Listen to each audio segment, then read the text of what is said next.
Vous vous offusquez, on est d'accord, mais... je m'offusque parce que, en fait, attendez, au niveau diplomatique, pourquoi Emmanuel Macron ne fait pas la protestation? Pourquoi l'Europe ne proteste pas que le Mongolie reçoit un criminel de guerre recherché par la haie? Personne ne dira rien à la Mongolie. Si, bien sûr que si. Parce que c'est le droit. Il est ridicule. Aujourd'hui, à Gaza, tous les jours, on découvre des charniers, des fosses communes, qui sont le symbole de tout génocide. Ça, c'est peut-être la raison pour laquelle Israël empêche tous les journalistes internationaux, tous les organismes internationaux capables d'enquêter s'il y a génocide ou pas, de pénétrer la bande de Gaza. Bonjour mesdames et messieurs, bienvenue sur ma chaîne. Alors, à l'occasion du futur voyage de Vladimir Poutine en Mongolie, pays membre de la CPI, nous allons faire un point sur la situation internationale et sur le discrédit de la communauté internationale, du droit international et de la CPI. Commentez, likez, partagez pour me soutenir et soutenir la chaîne. Sans plus tarder, nous passons à la vidéo. Il y a 2 jours, nous avons eu cette annonce que Poutine est attendu en Mongolie. Pour Kiev comme pour la Cour pénale internationale, l'arrestation de Vladimir Poutine lors de son déplacement en Mongolie mardi est tout autant une opportunité à saisir qu'une obligation juridique. Nous appelons les autorités mongoles à se conformer au mandat d'arrêt international et à transférer Vladimir Poutine à la CPI. La Mongolie est membre de la Cour pénale internationale, signataire depuis plus de 20 ans du statut de Rome qui impose à chaque État membre d'arrêter toute personne sur son sol visée par un mandat d'arrêt de la Cour.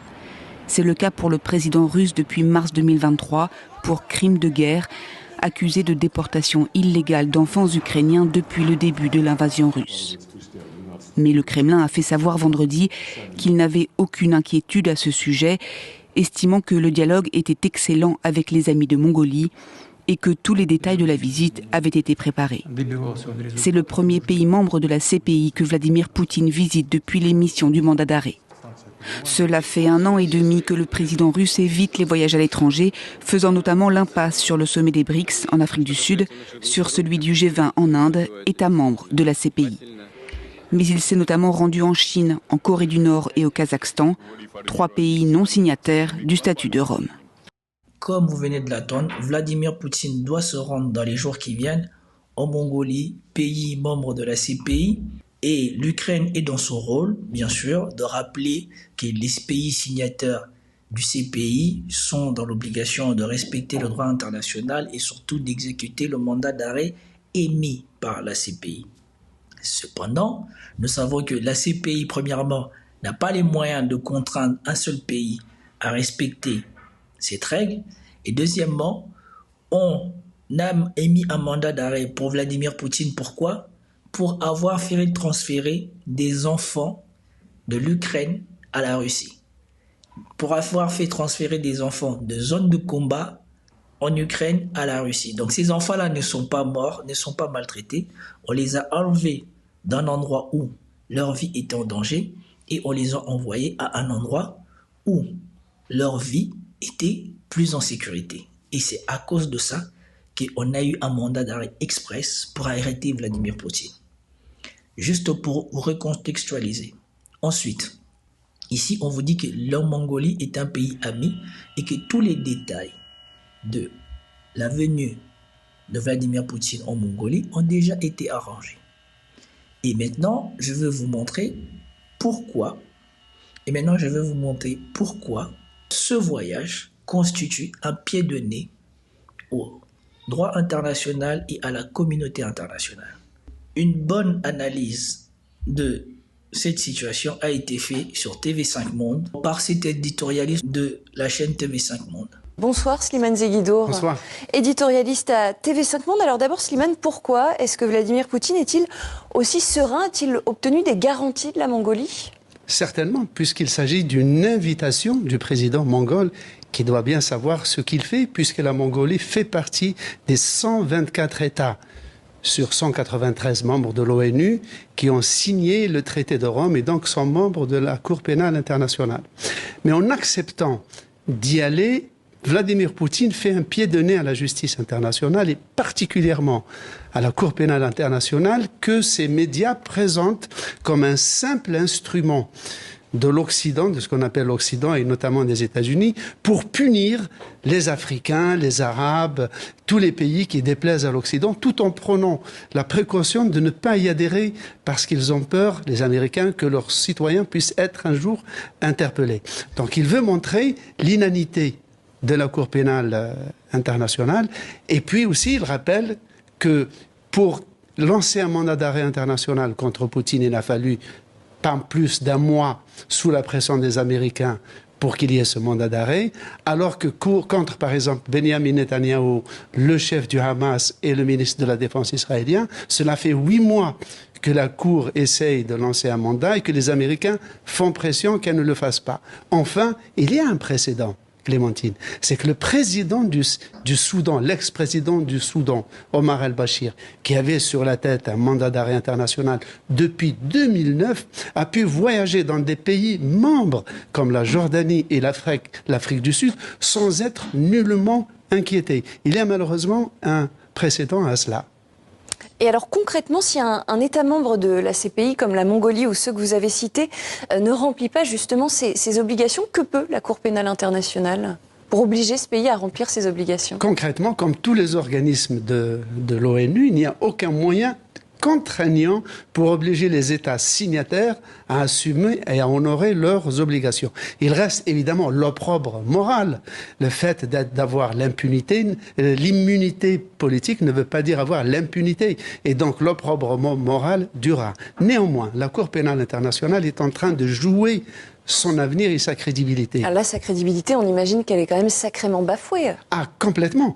Et qui risque de l'être encore plus si le mandat que le procureur de la Cour pénale internationale, Karim Khan, le Britannique, a demandé encore il y a 6 jours au juge de lancer des mandats internationaux contre Benjamin Netanyahou, Yoav Gallant, son ministre de la Défense, et Yahya Sinwar du Hamas, il leur a dit qu'il faut impérativement le faire. Or, comme il y a des pressions américaines, si la Cour se désiste et ne lance pas ces mandats, eh bien, elle apparaîtra vraiment comme un organisme totalement symbolique et perdra toute crédibilité et ce sera un coup terrible pour la justice internationale. Merci beaucoup, Slimane Zeguidour, éditorialiste à TV5 Monde. Ici, vous venez d'avoir des précisions sur le pourquoi Vladimir Poutine est serein pour ce voyage. Premièrement, il répond à une invitation. Contrairement à comment on a présenté la chose sur France 24, en disant qu'il avait peur de se rendre en Afrique du Sud ou de se rendre en Inde. L'Inde et l'Afrique du Sud sont des partenaires dans le BRICS, mais ce sont aussi des partenaires avec les Occidentaux. Comme ils sont signataires du traité de Rome qui institue le CPI et que eux respectent le droit international, Vladimir Poutine n'a pas voulu les mettre dans l'embarras. Parce que normalement, en invitant les membres de BRICS, l'invitation était ouverte jusqu'à Vladimir Poutine. Mais pour éviter des complications, et sans doute pour ne pas mettre ses amis dans l'embarras, Vladimir Poutine a préféré ne pas y aller. Et ici, ce n'est pas lui qui est à l'initiative de sa venue en Mongolie, c'est une invitation. Donc, il honore l'invitation qui lui a été faite. Maintenant, passons, revenons sur l'essentiel. Vous voyez ici, on dit qu'il n'y a aucune contrainte sur le respect du mandat d'arrêt international par les membres de la CPI. Et ici, c'est l'argument que la plupart des pays occidentaux avaient repris quand le procureur du CPI a demandé des mandats d'arrêt contre les 2 ministres israéliens et les membres du Hamas. La chose qui vient discréditer le droit international, c'est que vous voyez dans les images précédentes les raisons pour lesquelles on a demandé un mandat d'arrêt contre Poutine. Par contre, là, maintenant, je vais vous faire écouter ce que les Européens savent et ce qu'on voit au sein des Européens que la plupart des télés essayent de minimiser. Déjà, il y a une fraction qui est en train de s'opérer au sein des Européens. Nous avons les anciens empires coloniaux qui soutiennent Israël et nous avons les autres Européens qui ne voient pas forcément d'un bon œil ce qui fait Israël. Et ça se matérialise dans cette information. Josep Borrell hausse le ton vis-à-vis du gouvernement israélien. Le chef de la diplomatie européenne a proposé de sanctionner les ministres israéliens responsables d'incitation à la haine et aux crimes de guerre contre les Palestiniens. Les sanctions proposées visent le ministre de la Sécurité nationale, Itamar Ben-Gvir, et le ministre des Finances, Bezalel Smotrich. Ces deux ministres appartiennent à l'aile ultranationaliste d'extrême droite du gouvernement de Benyamin Netanyahou et leurs récentes actions incendiaires ont suscité l'indignation de la communauté internationale.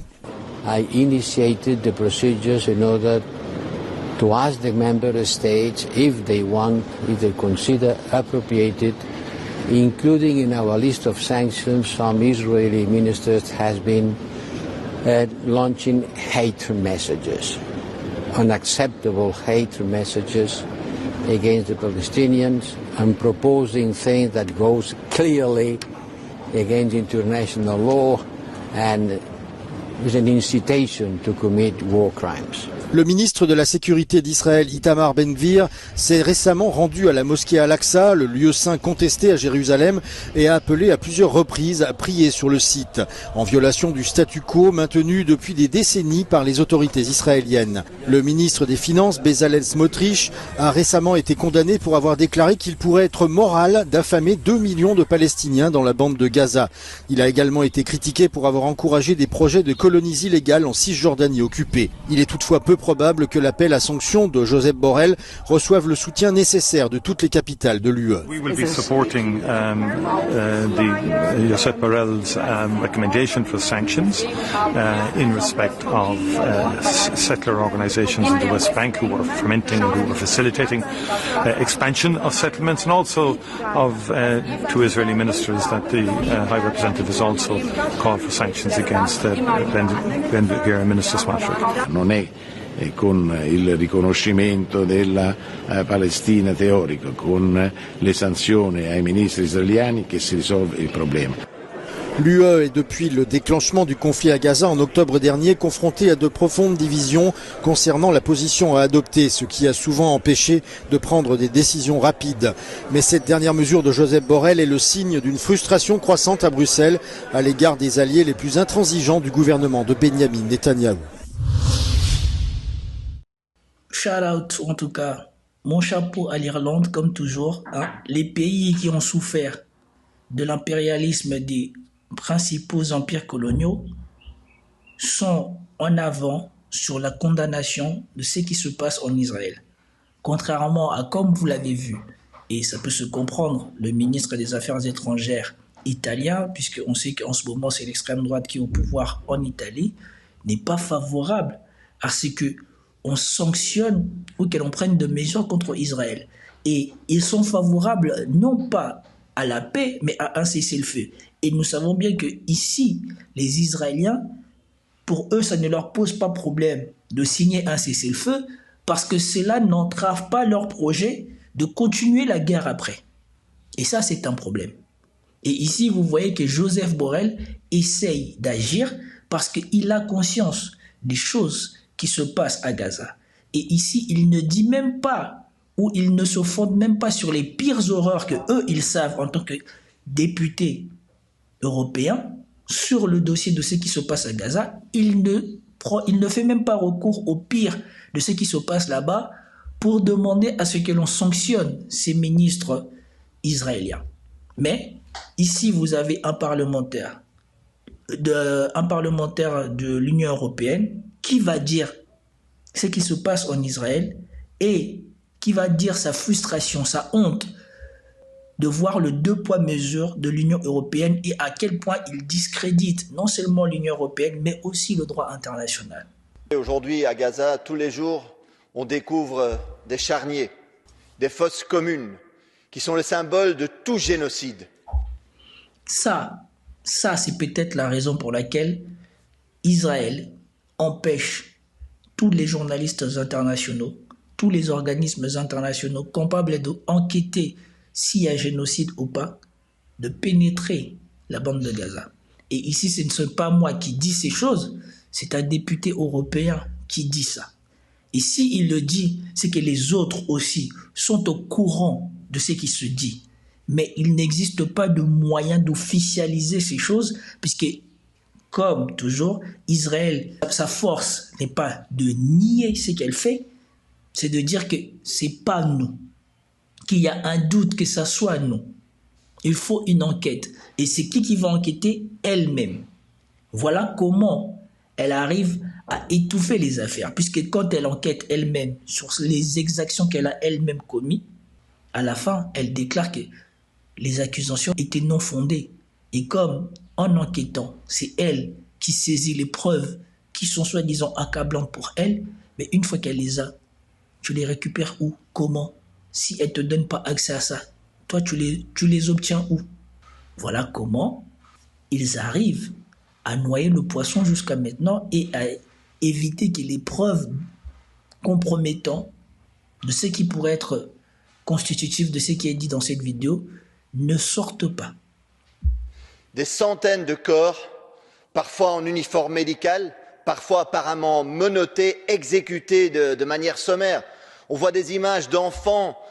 Et ça, il y avait l'information qui avait été montrée de ça, que dans un hôpital, on avait découvert des fosses communes avec des gens les mains ligotées et des fois en position à genoux. Et cette information a été très vite balayée par les chaînes d'infos continues et par l'actualité et on n'est jamais revenu dessus. Mais par contre, Boucha, où ça ressemblait plus à une mise en scène qu'autre chose, ça par contre là, on a bien fait traîner l'actualité dessus et on fait toujours référence à ça. Déchiqueté autour d'un baby-foot. Et que fait l'Union européenne par rapport à ça? Il y a des collègues ici qui ont le courage de soutenir Israël. Franchement, ayez honte, rentrez chez vous et ne sortez plus. Mais surtout l'Union européenne, que fait-elle? Elle a promis des millions additionnels à Israël. Elle n'a pas imposé d'embargo sur les armes. Pourtant, elle peut le faire. Elle peut le faire parce que les dernières années, on a imposé des embargos, des sanctions militaires à la Biélorussie, à la République centrafricaine, à la Chine, à l'Iran, à la Libye, au Myanmar, à la Corée du Nord, à la Russie, à la Somalie, au Soudan du Sud, à la Syrie, au Venezuela, à la Turquie, au Yémen, au Zimbabwe. Mais Israël, non. Eux, ils sont... Regardez la tête de Borrell. Regardez la tête de Borrell. Lui qui est responsable de la politique étrangère de l'Union européenne. Il doit le détester, il doit dire celui-là, il balance tout. Nous avons sanctionné, mis des embargos sur tous ces pays du tiers-monde, sur tous ces pays du Sud, sur tous ces pays pauvres qui n'ont pas fait la moitié de ce qu'Israël a fait. Et face à Israël qui fait ça, nous ne faisons rien. Et après, les Occidentaux continuent à croire que les choses vont continuer à se passer comme ça s'est toujours passé. Ils sont immunisés pourquoi? Parce que leur projet colonial est soutenu par l'impérialisme européen. Il faut le dire, dans les faits, avec des armes, avec des millions. Et c'est pour ça que le massacre des Palestiniens ne serait pas possible sans la complicité européenne continue. Ce monsieur vient de parler de la complicité européenne continue. Et maintenant, une fois encore, pour vous montrer la différence qu'il y a entre ce qu'on vous donne comme information, et c'est pour cela que je dis, ce n'est pas qu'on vous désinforme. Ce n'est pas une désinformation totale, puisqu'on ne vous ment pas. C'est juste qu'on ne vous donne pas l'information telle qu'elle est. On ne vous donne pas l'information factuelle. On vous donne l'information retravaillée pour que vous vous sentiez informé et que vous n'ayez pas envie d'en savoir plus. Et donc, on enlève des infos, c'est qu'eux jugent nécessaire, et on laisse juste assez pour que vous vous sentiez assez informé, assez peureux et assez en sécurité. Et quand il faut que on vous force à faire quelque chose, on met le curseur sur soit les émotions, soit sur la peur. Et quand on veut que vous soyez non concerné, on enlève tout ce qui est horrible, tout ce qui est accablant, tout ce qui est culpabilisant, on retire ça de ça. Et donc, ici, vous allez avoir l'actualité. On nous donne presque plus de nouvelles de ce qui se passe au niveau de la CPI. Et vous allez comprendre que ce qui se passe au niveau de la CPI n'est pas le problème du procureur, mais que cet organisme est bien ce que les Américains en avaient dit. Parce que quand il a s'agi de faire un mandat d'arrêt contre Vladimir Poutine, sous la pression de cette communauté internationale, le mandat il est sorti en un mois. Mais quand maintenant il s'agit de faire un mandat d'arrêt contre les Israéliens et les responsables du Hamas, ça traîne en longueur. Alors que s'il y a bien un endroit où il n'y a même plus besoin de tergiverser à savoir si c'est fondé ou pas, c'est bien en Israël. On a toutes les images, toutes les déclarations de Netanyahou lui-même. Mais le mandat ne sort toujours pas. Et vous êtes le mieux informé de cette situation sur une chaîne israélienne. Karim Khan n'en démord pas. Binyamin Netanyahou et Yoav Gallant doivent être l'objet d'un mandat d'arrêt international. Et au plus vite. Le procureur de la CPI a demandé au juge de se prononcer d'urgence sur la question. Selon lui, le Premier ministre israélien et son ministre de la Défense portent la responsabilité pénale des crimes de guerre et contre l'humanité présumés dans la bande de Gaza. Au même titre que les leaders du Hamas, comme Ismaël Haniyeh et Mohamed Deif, tous deux éliminés depuis, et Yahya Sinwar, désormais chef du bureau politique et militaire de l'organisation terroriste. Dans des documents rendus publics hier, Karim Khan exhorte la Cour à ne pas retarder l'émission de mandat d'arrêt. Tout retard injustifié dans cette procédure porte atteinte aux droits des victimes. Le procureur de la CPI affirme également que le tribunal est compétent pour entendre des citoyens israéliens qui commettent des crimes dans les territoires palestiniens et a demandé au juge de rejeter les recours judiciaires déposés par plusieurs dizaines de gouvernements et d'autres partis. Cette affirmation contredit les dispositions établies dans les accords d'Oslo, selon lesquels Israël enquête sur les crimes de guerre qu'auraient commis ses citoyens. Le 20 mai dernier, le procureur de la Cour pénale internationale, Karim Khan, avait demandé des mandats d'arrêt contre Binyamin Netanyahou et Yoav Gallant, ainsi que contre les leaders du Hamas. Les juges ne se sont pas encore prononcés sur la question. Ils n'ont pas de date limite pour trancher. Karim Khan n'en démord pas. Moi, j'aimerais surtout revenir sur quelque chose que j'ai attendu et peut-être qui m'avait échappé. Dans les accords d'Oslo, il y aurait un article qui dit que c'est Israël qui enquête sur les Israéliens qui commettent des exactions à Gaza. Cette affirmation contredit les dispositions établies dans les accords d'Oslo, selon lesquels Israël enquête sur les crimes de guerre qu'auraient commis ses citoyens. Est-ce que ça, c'est juste? Regardez à quel point l'intuition et la déduction, quand c'est bien fait, conduit naturellement peut-être à tomber sur des choses qui existaient ou qui existent de façon naturelle. Je vous ai fait l'hypothèse qu'on n'arrive pas à épingler Israël de manière significative dans ses preuves de crimes de guerre ou de crimes contre l'humanité parce que la plupart du temps, elle interdit à d'autres personnes ou à la communauté internationale de venir enquêter sur les crimes de guerre qu'elle commet. Et ici, vous avez une disposition dans les traités d'Oslo, et je pense qui est un traité entre Israël et la Palestine de l'époque, qui dit que c'est Israël qui enquête sur les Israéliens qui commettent des crimes de guerre en Palestine. Il y a combien d'enquêtes sérieuses qui ont vu des Israéliens être épinglés pour ce genre de délit ou de crime? Et donc, j'aimerais finir en vous montrant l'exaspération du plateau de LCI face à l'impuissance de l'Occident pour empêcher Vladimir Poutine d'aller en Mongolie, ou sur le fait que Vladimir Poutine va se rendre sur un territoire membre de la CPI en toute tranquillité et sans risquer de se faire arrêter. Poutine défie un peu, en tout cas une partie du monde, celui qui voudrait le mettre en prison, puisqu'il voyage. Il n'est pas isolé dans son pays, il voyage, il va voyager. Oui, et on apprend notamment qu'il va aller en Mongolie la semaine prochaine, le 3 septembre. Premier déplacement dans un État membre de la CPI. On le rappelle, Vladimir Poutine qui est visé par un mandat d'arrêt de la Cour pénale internationale pour déportation illégale d'enfants ukrainiens. Claude Blanche-Maison, comment est-ce que vous comprenez cette annonce? Est-ce qu'il s'agit de la provocation, de provocation, ou est-ce que de toute façon Vladimir Poutine n'a aucune chance d'être arrêté en Mongolie? Il est invité par le président de la Mongolie. pour célébrer le 85e anniversaire d'une bataille qui, paraît-il, était commune à l'Union soviétique et à la Mongolie extérieure à cette époque contre les Japonais. Si le président de la Mongolie l'invite, c'est qu'il n'a pas l'intention de l'arrêter. Ça me paraît clair. Alors, la Mongolie, c'est un pays très particulier. C'est un pays d'abord qui est enclavé entre la Russie et la Chine. Ils veulent pas d'ennui, en substance. Qui était complètement, en fait, sous la coupe de l'Union soviétique à l'époque soviétique, et qui a commencé à se libéraliser, à introduire le multipartisme quand l'Union soviétique a disparu en tant que telle.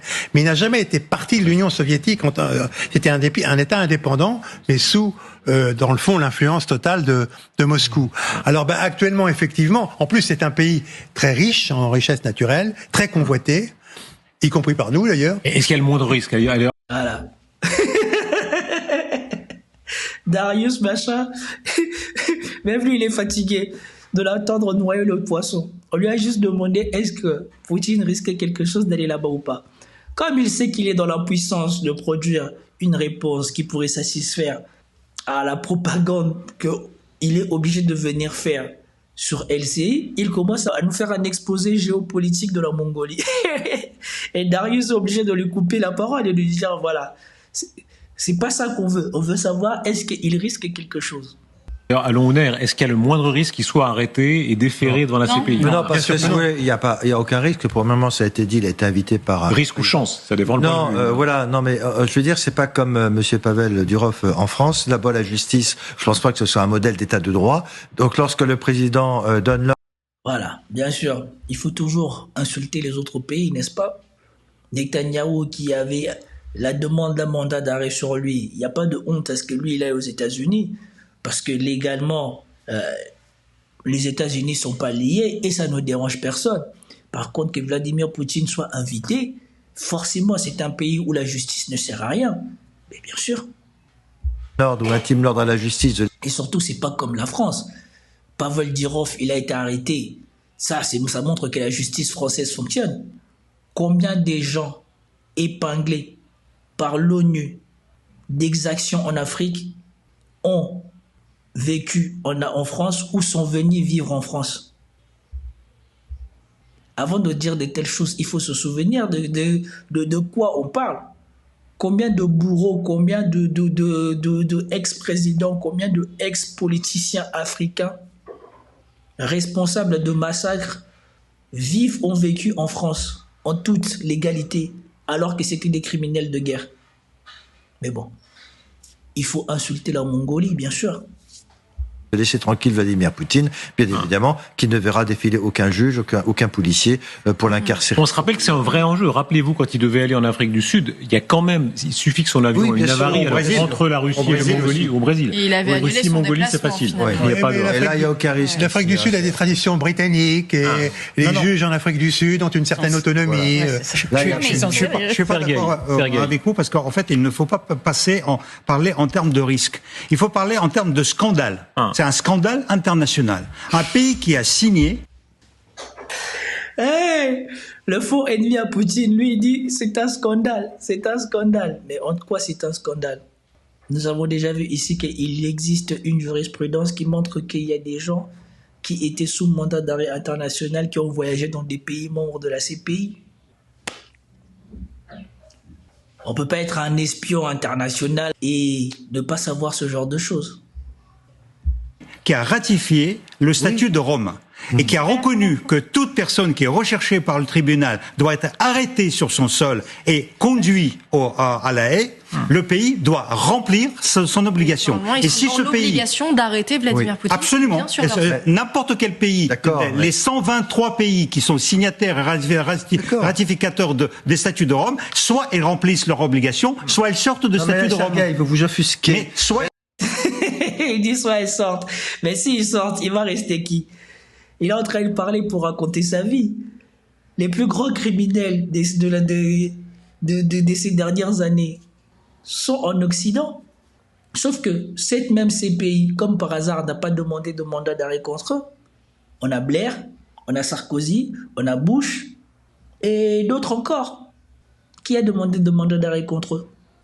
Est-ce pour autant que c'est une honte? Sarkozy ne s'est pas rendu partout ou ne se balade pas partout dans le monde? Les indignations d'enfants, ça me fait rire. Ils sortent de statut de Rome. Vous vous offusquez, on est d'accord. Mais je m'affusque parce que, au niveau diplomatique, pourquoi Emmanuel Macron ne fait pas la protestation? Pourquoi l'Europe ne proteste pas que le Mongolie reçoit un criminel de guerre recherché par la Haye? Personne ne dira rien à la Mongolie. Si, bien sûr que si. Mais parce que c'est le Il est ridicule. Ces opposants à Poutine, au fur et à mesure que l'Ukraine est en train de se faire fracasser la bouche, ils en peuvent plus. Ils veulent voir Poutine tomber. Ils ont tellement tout dit, tout prédit, que rien n'est arrivé, que là, ils en peuvent plus. Ils sont désespérés à l'idée de voir Poutine tomber. C'est le 3 septembre. C'est le 3 septembre. Pas en même temps, s'il vous plaît. Margot Haddad, peut-être, qui est sur un terrain neutre. Allez. Je vais essayer de faire l'arbitre entre vous deux. Mais c'est vrai que la Mongolie est un enjeu également pour les pays occidentaux. On pensait que, comme c'est un terrain enclavé entre la Russie et la Chine, ils essayaient potentiellement d'avoir la Russie et la Chine de leur côté. Mais en fait, que nenni, parce que la Mongolie a essayé de se rapprocher des Occidentaux, notamment avec Emmanuel Macron, qui avait voyagé là-bas en mai 2023 pour essayer notamment d'avoir des partenariats parce que on l'a dit, la Mongolie est très riche, c'est considéré comme le coffre-fort géologique de l'Asie et donc il y a une volonté de préserver la Mongolie. Autre chose qui est très important, c'est que c'est déjà arrivé. Omar El-Béchir, en 2019, avait voyagé en Jordanie et en Afrique du Sud, alors qu'il était sous mandat d'arrêt international, et personne ne l'a arrêté, et personne n'a rien dit. Tous vos détails vous honorent, mais si on va au cœur, est-ce qu'au fond, on n'est pas en train d'oublier? Est-ce que vous entendez beaucoup de responsables européens rappeler qu'il faudrait arrêter Vladimir Poutine? Moi, j'ai l'impression d'une discrétion. Juste après Boutcha, on l'a beaucoup entendu. Non. Parce qu'ils savent que Boutcha, c'est un mensonge, c'est une mise en scène qui était nécessaire pour faire capoter le fait que l'Ukraine allait signer un traité de paix avec la Russie.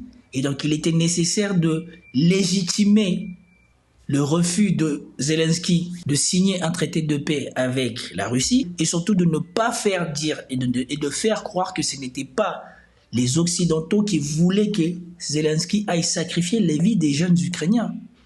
Donc c'est pour cela qu'on a inventé Boutcha.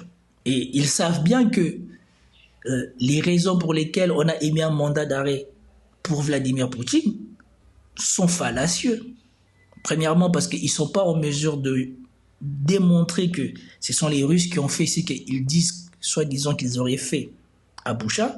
Et deux, les enfants, s'ils sont vivants, tôt ou tard, il faudra faire des enquêtes, il faudra aller en Russie, il faudra voir si ces enfants vivent bien ou pas, sont maltraités ou pas, si c'était légitime ou pas de les enlever dans une zone de guerre et de les ramener dans un endroit plus sûr. Il ne suffit pas juste de dire et de mettre la pression à la CPI pour émettre un mandat d'arrêt pour mettre fin à l'enquête. Non, le mandat d'arrêt, ça ne veut pas dire que l'enquête est finie. S'il y a enquête, il y aura probablement des preuves qui disculpent Vladimir Poutine de toute culpabilité. Comme c'est déjà arrivé par rapport aux Africains qu'ils ont fait moisir à la prison de La Haye, qui sont des Congolais, des Ivoiriens et tout. Le président Laurent Gbagbo, vous vous souvenez? Aujourd'hui, c'est pas un thème qu'on manie beaucoup. J'ai pas beaucoup entendu Emmanuel Macron, Biden et quelques autres dire faisons tout. C'est pareil, de toute façon, les Américains. Comment? Ils ne rappellent pas ou ils ne parlent pas de la CPI parce qu'ils ne veulent pas remettre la CPI au centre de l'actualité, parce que si tu remets la CPI au centre de l'actualité, tu remets le fait que la CPI tarde à émettre un mandat d'arrêt contre Netanyahou et Yoav Gallant, donc contre Israël, que la CPI ne travaille pas aussi vite contre Israël que contre Poutine. Et donc voilà pourquoi ils préfèrent ne plus attendre parler de la CPI et ils préfèrent qu'eux-mêmes ne fassent pas l'actualité de la CPI. Mais bon, je dis ça, je dis rien. Je comprends pas ces choses. Pareil pour Netanyahou dans ces cas-là. Il n'est pas encore inculpé. Mais oui, mais c'est-à-dire que c'est pas quelque chose qui est remis sur la table. C'est-à-dire qu'il y a la signification. Vous faites la comparaison avec Netanyahou. Si M. Netanyahou est inculpé, qu'est-ce qui se passe s'il est passé en France? Est-ce que la France l'arrête et le défère? La France l'arrête. On l'arrête, je suis certain. La France l'arrêtera, c'est la justice. Regarde-moi celui-là, là. On l'arrête, on l'arrête. tous les criminels de guerre qui vivent déjà en France ici, on les a arrêtés. N'importe quoi, lui. Et il a zéro pouvoir politique. Il n'a jamais été en contact de manière concrète avec les gens qui prennent ce genre de décision ou qui réfléchissent à l'impact politique de ce genre de décision. Ouais, on l'arrête. Xavier Titelman, il a quoi? C'est un aviateur. Est-ce que même il a étudié le droit international? Non mais c'est n'importe quoi. En tout cas, c'était tout pour cette vidéo par rapport à Vladimir Poutine. J'espère que vous avez apprécié. Si vous avez apprécié, commentez, likez, partagez et je vous dis à plus tard. Peace out.